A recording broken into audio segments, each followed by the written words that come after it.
Goeiedag, my naam is Dolf Botma, ek is hier van Mariental. Ek boer op die aardappelskema op 2 plotte, een is 32 en die ander is 42 hektar.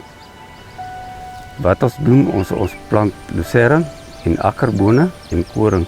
So die lucerne en die akkerbone sit baie stikstof in die grond neer, so dat doen ons koring bittergoed. So ons kry so 8.6 ton per hektar en alles is omtrent B1.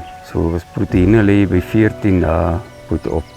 Ons het so 2010 die eerste plot op 'n veiling gekoop wat 'n 32 hektar is. Ek het eintlik niks geweet van akkerbou af nie, maar ek het gekies wie die beste op die aardappelskema is. Toe luister ek wat hy man sê, as ek die implement op die grond sit nie, dan bel ek hom en sê kom jy help vir my.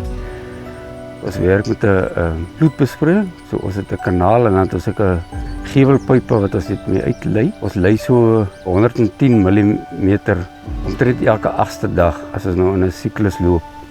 Hoekom ons ook die vloed doen is, die plotte is destyds so uitgesit so baie square en driehoekig en goed, so jy kan nie 'n pivot opsit of ander besproeiing maak. En ons grond is baie brak, so met die hoeveelheid water wat ons neersit, druk ons die sout weer af, so jy kan amper nie na die pivot se kant toe gaan nie. Ons het 2 vertakkings eintlik. Ons het 'n groot konstruksiebedryf, dis waarmee ons begin het. So hierdie is ons ander been wat ons staan. Ons het 'n mechanic en 'n klomp manne, omtrent almal is Kawangos, so baie betroubare mense. Die is 'n toekoms vir die jong boere in Namibië. Ek glo ons sal hierdie challenges deurkom. Ons hoop en bid maar dat ons weer reën kry en die dam sal water in kry. Elke oggend staan jy op en dan sien jy hierdie mooi son van ons. En dis maar net baie lekker om te boer.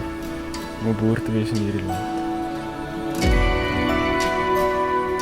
Toe ek uit die army uitkom, toe gaan ek by Hofmans, so werk ek vir hulle 14 jaar. As 'n mechanic, so ek het in die Kavango gebied, was my eintlik my gebied waar ek baie gewerk het.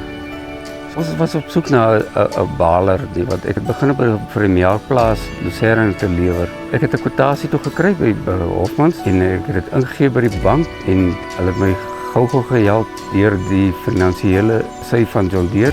Ek sal John Deere finansiering vir enige ou aanbeveel, want dit is tog beter om 'n beter rentekoers te kry.